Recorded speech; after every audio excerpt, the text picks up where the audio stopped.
I'm very used to feeling like half the audience doesn't want to laugh at my jokes, so this will be good. I gotta say, I really appreciated Joey's intro. Huh? Oh, you're good. Yeah, don't smile. Yeah, knock it off. I really liked Joey's intro to the show. It was very refreshing to hear somebody promote the idea for 5 minutes at the start of a comedy show without telling any jokes that comedy is sacred.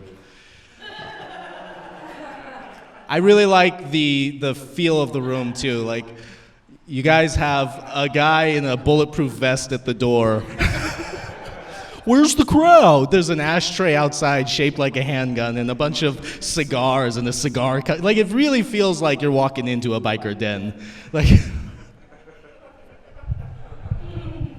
great room for comedy. This is awesome.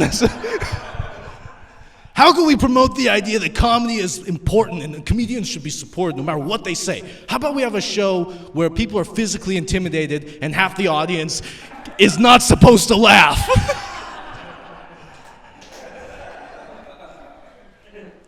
I do like the vibe here, though. I've been doing comedy for like 10 years, and I spend most of my time in Seattle in the U District. And there's a lot of young people here. I can see you guys are over 35. I'm 35, and it's nice to have.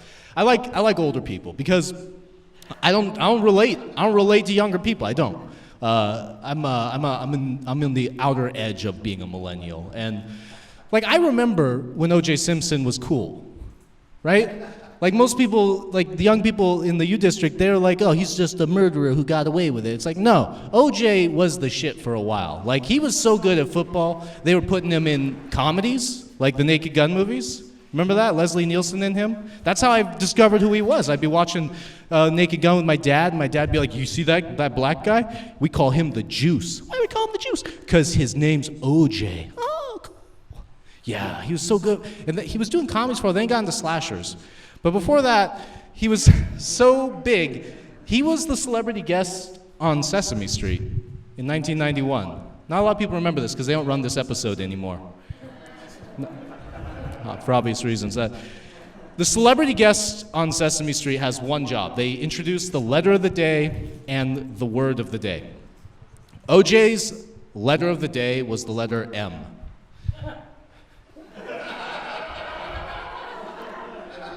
What do you guys think? You think the word of the day was murder? No. What fucking version of Sesame Street were you watching? Oh, what happened to Mr. Hooper? Oh, no. We're all monsters here. No, the word of the day was meticulous, which is way more ironic if you think about it. Like, O.J. Simpson taught a whole generation of kids the value of attention to detail. All right, kids, when you come home from school, make sure you don't leave a big mess like this. You want to pick up your shit, you want to make sure you put it away. Pick up your gloves, put those in the cubby where they belong. If you leave a mess, you might get a big timeout, okay, guys? Remember, it's always attention to detail, meticulous. You got to dot your I's, cross your T's, and slash your X's.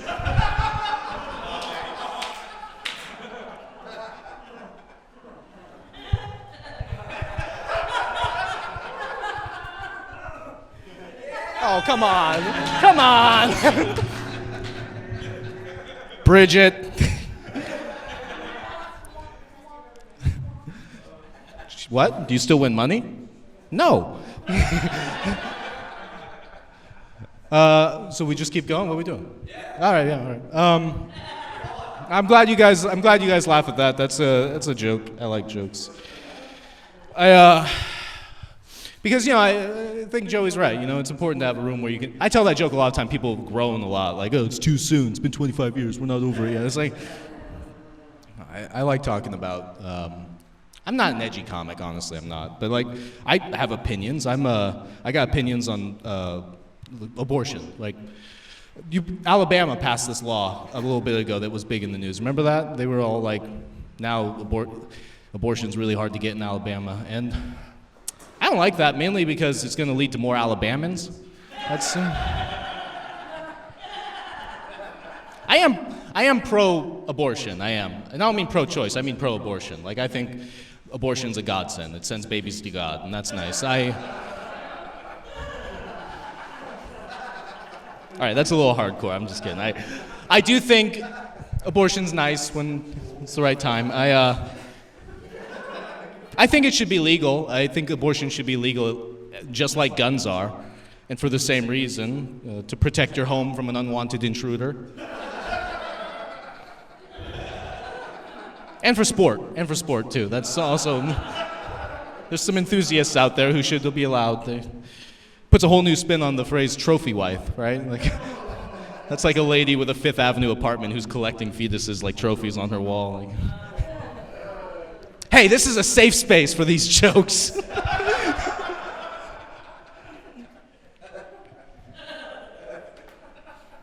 Speaking of stopping abortions, I do have 2 kids. They're 5 and 10. The 5-year-old's been depressed lately. You know a 5-year-old's depressed? I bought her an Easy Bake Oven, and she stuck her head inside. That's what I get for reading her all that Sylvia Plath. That's... All right, not an erudite audience.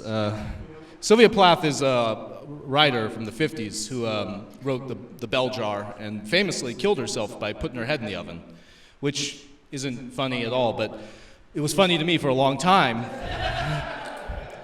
because I didn't know that it was like a gas oven. You know, I thought like carbon monoxide or what is it? Natural gas, the stuff from dinosaurs, Jurassic farts. That's how she killed herself. Was like she suffocated with gas. I didn't know that until last year. A girl corrected me. Turns out she didn't put her head in the oven and set the preheat to 400 and just keep her head. I just thought she cooked her head. just like hardcore wanted to check out. Like I'm just gonna do it. That joke's a slow burn.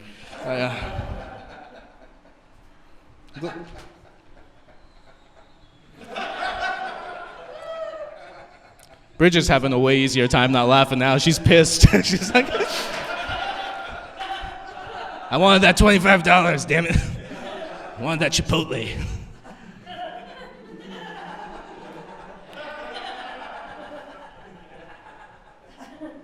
I don't think abortion's going to be a big deal for much longer, because the world's ending, right? Like, I don't think abortion's going to be an issue in 10 years. In 10 years, if someone asks, hey, you're going to have that baby, they're going to be talking about dinner.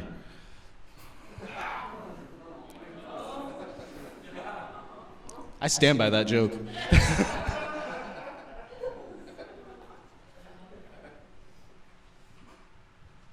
I bought my nephew a birthday present recently.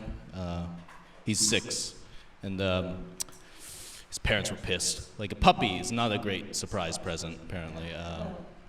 My brother was like, you gotta take this back. And I was like, fine, you deal with the crying kid. I kept my receipt at the taxidermist. Should be fine. All right, that's enough doubling down on the dark jokes, I guess. I'm glad you guys like these jokes. Jokes are a beautiful art form as far as I'm concerned. I love writing jokes. I love comedy.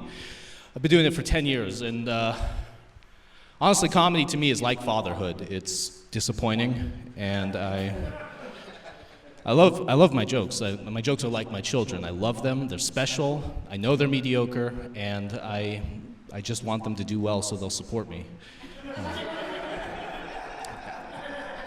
And honestly, if anything, I hope they're really, really mine.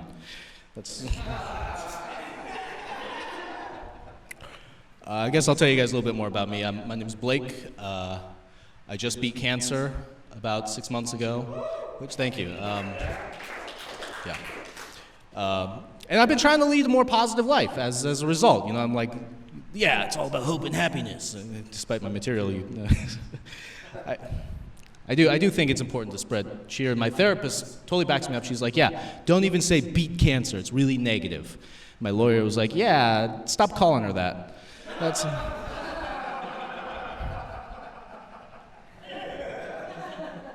I do have diabetes also. A lot of people don't believe me because I lie about having cancer. And I don't look like I've earned it, I guess. I have juvenile diabetes. I have the kind that kids get. This is my insulin pump right here, which a lot of people think is a Zune.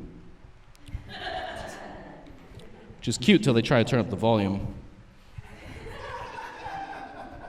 A Zune is like a Walkman. It's like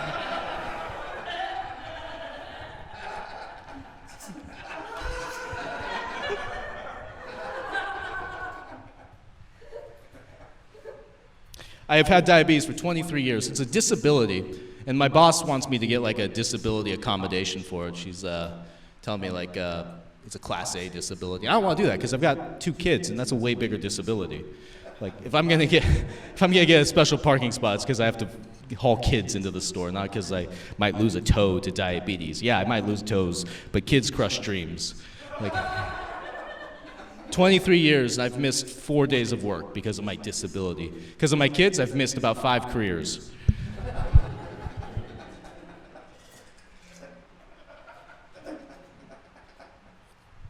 This thing's attached to me all the time, which is okay, but it can make sex awkward because it swings around and hits her in the head sometimes, you know? Or wraps up and chokes her too, which honestly some girls are into. Like, because I'm doing online dating, and these women on the internet, fuck, that sucked. It's like, honestly, you guys, that was like my best punchline right there. All right, that's all right. Any of you guys ever do online dating? No, I can tell. Don't start if you can stop yourself. Tinder and online dating in general, it sucks. Women on Tinder now are like God in the Old Testament. Like, go to hell, go to hell, go to hell. Guys on Tinder are more like Jesus in the New Testament. I love you, I love you, I love you. Come unto me, come unto me, come unto me. Kind of a Jesus crowd here. No? I wasn't raised religious personally. I wasn't. I don't judge on it. I just wasn't raised that way. And I don't know, the first time I ever went to church was Passover Sunday. My mom took me when I was 14. And that's a tough sales pitch to a 14-year-old on Easter Sunday. Because first of all, this is the 90s, right? And it's basically, the pitch is like, you're telling me that there's a guy somewhere near Africa who wants all my personal information and he's going to give me his kingdom? I get that email every week. That guy's in Nigeria. That's a spam email. I'm not into that. But also, it just, as a 14-year-old, the story of the Good Friday, the story of the Last Supper doesn't really, here's how it sounded to me, okay? You're telling me that Jesus had all his bros together on a Friday night, and they all had like a big party? Like he was like, all right guys, it's gonna be unlimited breadsticks on me, and unlimited wine too, just have as much as you want. Paul, you want some wine, buddy? What type? Oh, negative, come on, it's gonna be good. You guys, I got something important to tell you. It's really important. I need to, what's up, Judas? The bill? It's gonna be like 30 silver, don't worry about it. You guys, I want you to all eat my flesh and drink my blood, okay? Yeah, have a good time, but eat my flesh, drink my blood, okay? And that was it, that was the party. And then he died, and then his body disappeared from the tomb. Are you guys connecting the dots here? Like the apostles are all standing outside the tomb, and the centurions show up and like, hey, where's Jesus' corpse? Oh, no. I'm just saying, he was like a savory savior, maybe. Maybe Jesus was the Last Supper. All right, guys, that's my time. Thanks a lot.